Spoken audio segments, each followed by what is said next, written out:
En los últimos años, se ha vuelto claro que Rusia ha estado planeando algo grande, algo más allá de su lucha con Ucrania. Ahora apunta al resto de Europa. Se rumora que Rusia pasó la mayor parte de 2023 y 2024 reactivando una base militar de la era soviética a solo 100 millas de la frontera con Finlandia. Es un solo distrito de guarnición en Petrovsk, en Karelia.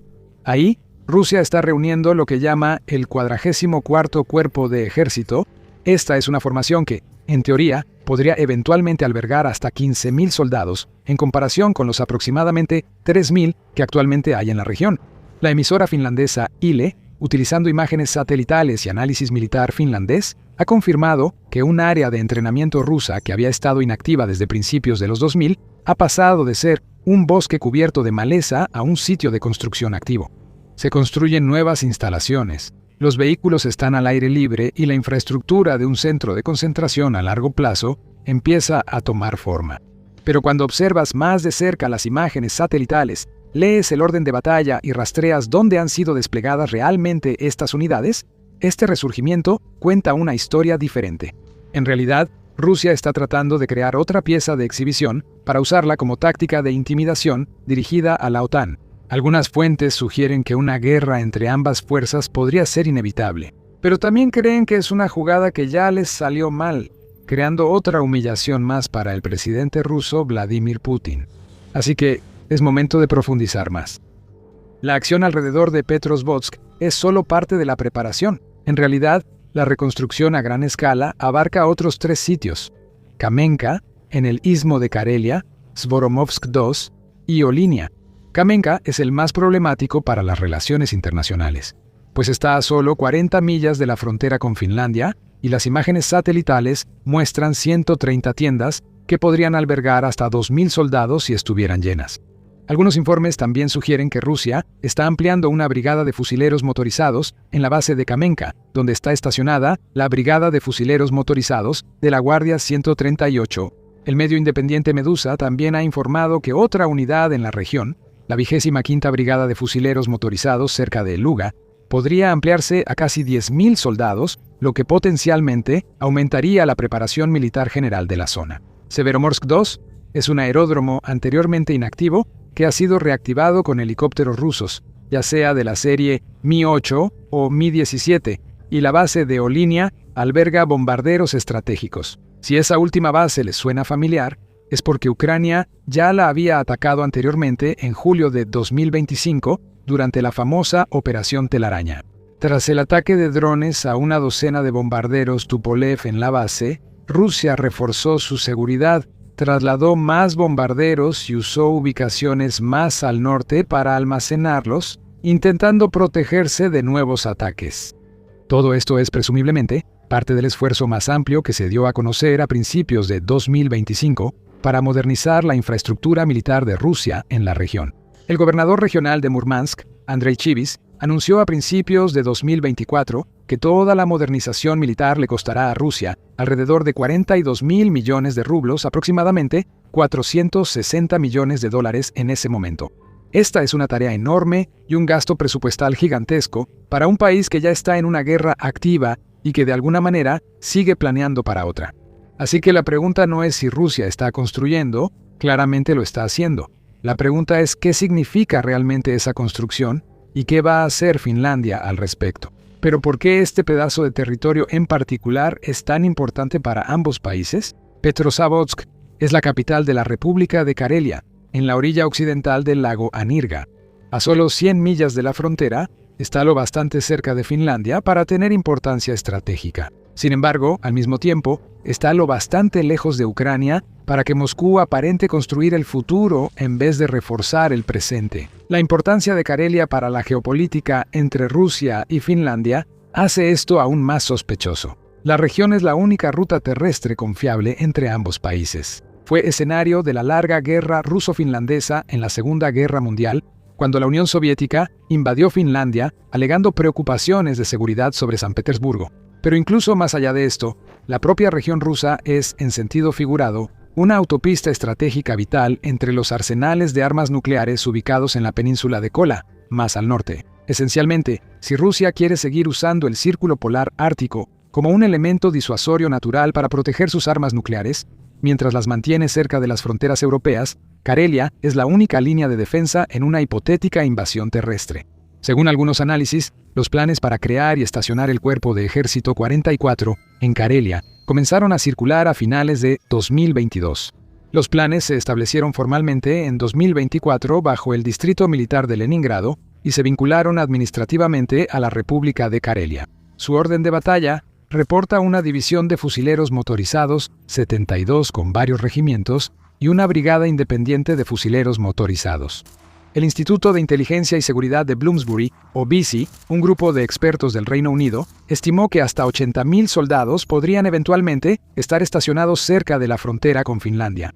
Sin embargo, esa cifra casi con certeza no sería alcanzable hasta después de que termine la guerra en Ucrania, cuando Rusia finalice sus supuestas reformas militares. Pero la base real de una presencia militar está ahí de todos modos. Las imágenes satelitales han confirmado una presencia aérea considerable más allá de las bases anteriores. ULE ha identificado aproximadamente 80 Su-35 y Su-27 pertenecientes al 159º Regimiento de Aviación de Caza en la base aérea de Petrovotsk-Bezovets, una unidad que ha estado estacionada ahí permanentemente por décadas, pero que ahora destaca por el aumento de actividad militar en la región.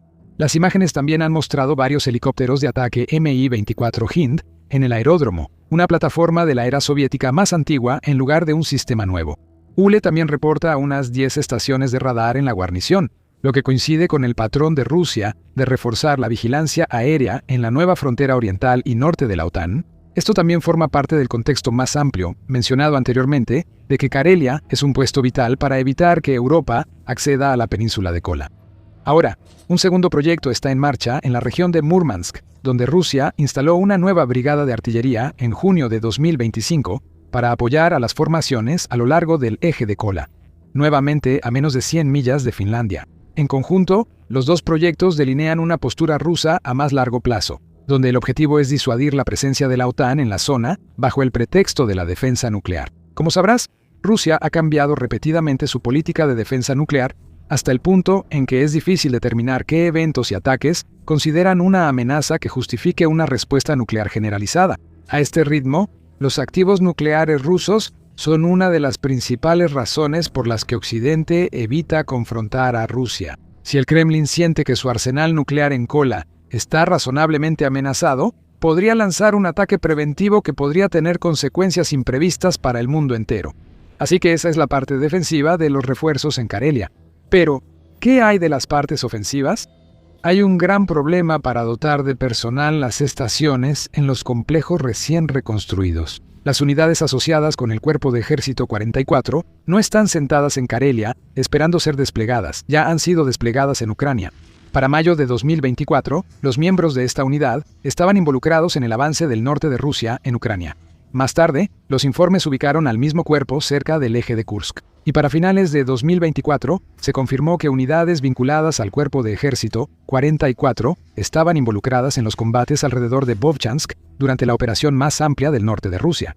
Así que es seguro decir eso. En lugar de las defensas karelianas propuestas, que en teoría serían utilizadas como disuasión estratégica, Rusia creó un batallón a medio formar que, en realidad, fue enviado de inmediato al mismo conflicto de desgaste y atrición que ya le ha costado a Rusia más de 1 millón de bajas, según la mayoría de las estimaciones creíbles. Lo que Rusia está construyendo o intentando construir en Petrozavodsk en este momento es más que solo cuarteles listos para el combate llenos de soldados descansados. Básicamente, es un andamiaje para una fuerza que aún no existe por completo. Aunque las bases existen, el dinero se destina a un proyecto que quizá nunca arranque, ya que los soldados que lo usarían podrían irse pronto y nadie los reemplazaría. Rusia cuenta con miles de vehículos blindados, camiones y sistemas de artillería soviéticos almacenados en la región. Eso parece impresionante, pero en Rusia el almacenamiento significa que parte del equipo es recuperable, aunque mucho ya fue canibalizado para piezas. Recuerda, Rusia está consumiendo cientos de tanques en equipo y piezas en Ucrania cada mes, pero tiene capacidades limitadas para fabricar nuevos T-90 y modernizar tanques más antiguos. Las cuentas para un despliegue prolongado no cuadran. Ahora, Si quieres mantenerte al tanto de la capacidad militar de Rusia y cómo está resistiendo bajo la presión de la guerra en Ucrania, asegúrate de suscribirte a The Military Show. Cubrimos el ritmo de la guerra y cómo Rusia está siendo drenada lentamente de recursos vitales, ya sea personal, tanques, fuerzas aéreas o simplemente inteligencia y estrategia. De vuelta en Karelia, hay otro problema con el plan de guarnición propuesto por Rusia: tener suficientes tropas para ocupar la instalación. Construir estaciones e infraestructura es probablemente lo más fácil. Hasta suministrar tanques y aviones suficientes para mantener buena cobertura es relativamente sencillo. Pero mantener las fuerzas de combate propuestas, que podrían variar de 10.000 a 80.000 o incluso 100.000, es un asunto completamente diferente. Debes recordar que ese equipo y los soldados requieren suministros constantes, ya que Karelia es una zona inhóspita y con poca conexión a los principales centros de población, industria y agricultura. El flujo de combustible y la capacidad ferroviaria se están alejando de esa región. En los últimos 4 años, los ferrocarriles rusos se han enfocado en abastecer el esfuerzo bélico. Construir y abastecer otra base, el regimiento aumentará la presión sobre sistemas ya tensionados. Además está el tema del mantenimiento a largo plazo. Más allá de los requisitos tradicionales de mantenimiento, Karelia tiene un clima subártico. Las cosas se descomponen más rápido en el frío y el margen de error es mucho menor. Durante el largo y brutal invierno, la cadena de suministro es mucho más rígida y difícil de ajustar ante desarrollos inesperados, como la posibilidad de un conflicto real entre la OTAN y Rusia. Y aquí es donde la postura de Rusia empieza a parecer menos una estrategia y más un reto que no puede respaldar cómodamente. Finlandia no solo está observando lo que Rusia construye al otro lado de la frontera, responde de forma sistemática y más difícil de ignorar que un comunicado de prensa. Empecemos con la cerca. Finlandia está construyendo actualmente una cerca de 124 millas a lo largo de su frontera con Rusia. Aunque esto es solo una pequeña parte de toda la frontera de 800 millas entre ambos países, la construcción completa está programada para terminarse a finales de 2026. La cerca tiene aproximadamente 15 pies de altura, con barandales de metal rematados por 1 metro de alambre de púas, cámaras, sensores, altavoces y luces. Los guardias fronterizos finlandeses indican que la cerca tendrá cámaras de vigilancia cada 60 pies, y parte de la barrera se extiende bajo tierra. Por supuesto, una cerca con algunas cámaras y alambre no será suficiente para detener una invasión total de tanques y otros vehículos blindados pesados. Pero es un claro indicador de que Finlandia está invirtiendo mucho esfuerzo en aumentar la vigilancia de la frontera y en crear sistemas de alerta temprana, tanto para infracciones civiles como militares. Luego están las minas terrestres. Son la señal más directa que Finlandia le ha enviado a Rusia en años. En abril de 2025, Finlandia anunció que se retiraba de la Convención de Ottawa, que prohíbe las minas antipersonales, citando el peligro a largo plazo que representa Rusia para toda Europa como la razón. Finlandia presentó formalmente la propuesta de retiro en julio de 2025, y el retiro real comenzará en enero de 2026. El ministro de Defensa de Finlandia afirmó que la decisión se basó en lecciones de las tácticas rusas en Ucrania, donde las minas antipersonales se volvieron clave en la defensa por operaciones de infantería a gran escala. Así que Finlandia pasó de destruir más de 1 millón de minas terrestres cuando se unió a la Convención de Ottawa en 2012 a revertir completamente esa decisión.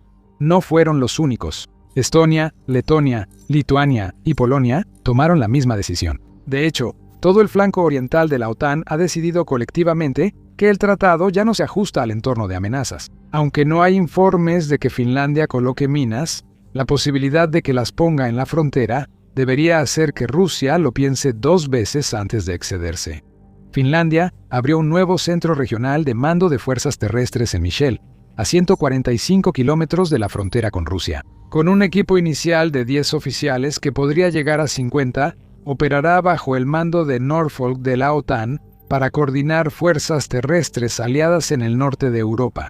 El cuartel general otorga a la alianza un nodo permanente de planificación y coordinación en Finlandia, distinto a los ejercicios y acuerdos. Significa que la OTAN puede planear, coordinar logística e integrar mandos en tiempos de paz, para que ante una crisis esas relaciones ya existan. La brigada conjunta formada con Suecia en septiembre de 2024 también se suma al componente de defensa terrestre. La formación se basa en la brigada mecanizada de Norrbotten de Suecia, entrenada para combate en condiciones invernales extremas, e incluye 5 batallones y unidades de apoyo. Los obuses Archer suecos de 155 milímetros han sido posicionados en Laponia, lo que le da a la brigada la capacidad de alcanzar objetivos a más de 30 millas de distancia, con fuego de precisión y la posibilidad de reubicarse en menos de un minuto. Entre 5.000 y 7.000 soldados finlandeses adicionales estarán estacionados permanentemente junto a la brigada.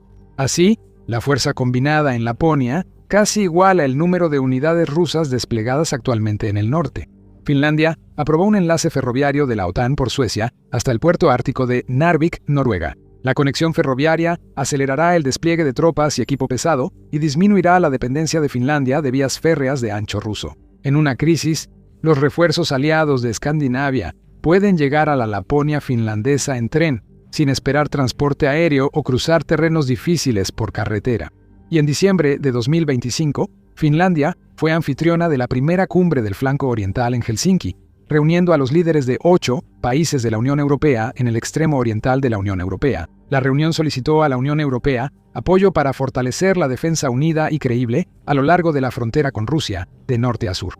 Finlandia organiza una respuesta al aumento militar ruso y presiona a los aliados para acelerar una respuesta estratégica. Por su parte, Finlandia puede movilizar 947.800 soldados para el servicio en tiempos de guerra, respaldados por una reserva de aproximadamente 900.000 ciudadanos. ¿Cómo? Son de los pocos países con servicio militar obligatorio para hombres y reservas integradas al ejército toda la vida laboral. Finlandia también se ha comprometido a aumentar su gasto en defensa al 3% del PIB para 2029 frente al 2.3% actual. Es una inversión significativa para un país que ya tiene un peso militar mucho mayor de lo que se esperaría. Y Finlandia también está acumulando equipo. En mayo de 2024, Finlandia decidió comprar misiles de crucero JASSE-OCMER, que son armas aire-superficie de largo alcance. Si combinas eso con la próxima flota de F-35 de Finlandia, Finlandia puede atacar sitios sensibles dentro del territorio ruso, tanto en Karelia como en la península de Kola. Esto señala a Finlandia como una nación con décadas de doctrina de defensa territorial basada en la suposición de una amenaza real. El clima será malo, y cada ciudadano debe entender lo que está en juego. El ejército finlandés ya ha ido a la guerra con Rusia, perdiendo alrededor del 10% de su territorio. No planea permitir que eso vuelva a suceder. Luego, a principios de marzo de 2026, Finlandia confirmó su plan de levantar su antigua prohibición de albergar armas nucleares para el flanco oriental de la OTAN. Aunque no hay confirmación de cuándo se desplegarán armas nucleares en el país, la mera posibilidad de tener armas ubicadas a solo unos 160 kilómetros de la frontera con Rusia, un arsenal nuclear, debería poner nerviosa a Rusia. Y así ha sido.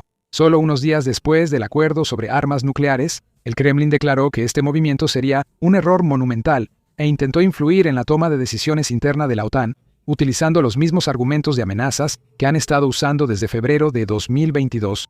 Pero la incómoda realidad es que cada vez que Rusia posiciona fuerzas cerca de Finlandia, inadvertidamente coloca más activos rusos al alcance de las armas finlandesas. Construir infraestructura fija en Karelia básicamente le da a Finlandia un conjunto predecible de nodos para vigilar, indexar y atacar. Cada depósito, estacionamiento o bloque de barracas nuevo puede ser rastreado continuamente por la inteligencia finlandesa y de la OTAN. Aún así, los movimientos ilógicos de Rusia cobran sentido político en el Kremlin.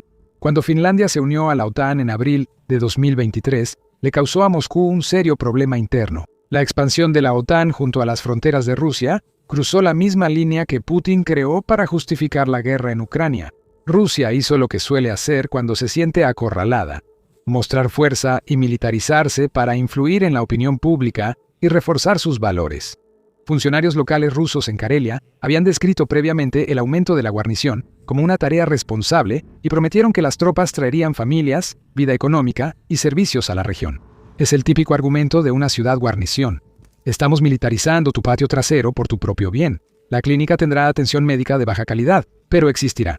El momento también importa aquí. Petrozavodsk parece el tipo de inversión en infraestructura que haces cuando crees que la guerra en Ucrania no terminará pronto y querrás opciones estratégicas en el periodo de 2027 a 2030 que se alineen con una evaluación europea más amplia de que Rusia intentará regenerarse y volver a ejercer presión después de Ucrania. El nuevo objetivo podría no ser necesariamente Finlandia, sino los puntos más vulnerables de la alianza, como el corredor de Suwalki o accesos al Báltico. Pero esto crea aún más oportunidades para que Rusia cometa grandes errores a largo plazo. Si Rusia estira demasiado sus recursos actuales, podría significar que Ucrania tenga más margen para continuar su contraofensiva. Si eso sucede, Rusia fracasaría en ambos frentes. Y si la guerra en Ucrania no termina de manera favorable, Putin pierde legitimidad. Si Putin no envía una señal clara a la población rusa de que está respondiendo a la supuesta amenaza de la OTAN, que ha sido su modus operandi durante décadas, entonces su máquina de propaganda se desmorona poco a poco y él queda humillado. Ese sería el verdadero fracaso con los recientes despliegues militares rusos. ¿Por qué presionar a una alianza con la que no estás en guerra si ya estás perdiendo gravemente en un conflicto real que tú iniciaste? A estas alturas, no está claro si siquiera Putin sabe la respuesta. Ahora, si quieres ver cómo exactamente el flanco norte de la OTAN se está preparando para el largo plazo, mira este video. Para estar al día sobre la guerra entre Ucrania y Rusia, suscríbete a The Military Show y mira videos diarios.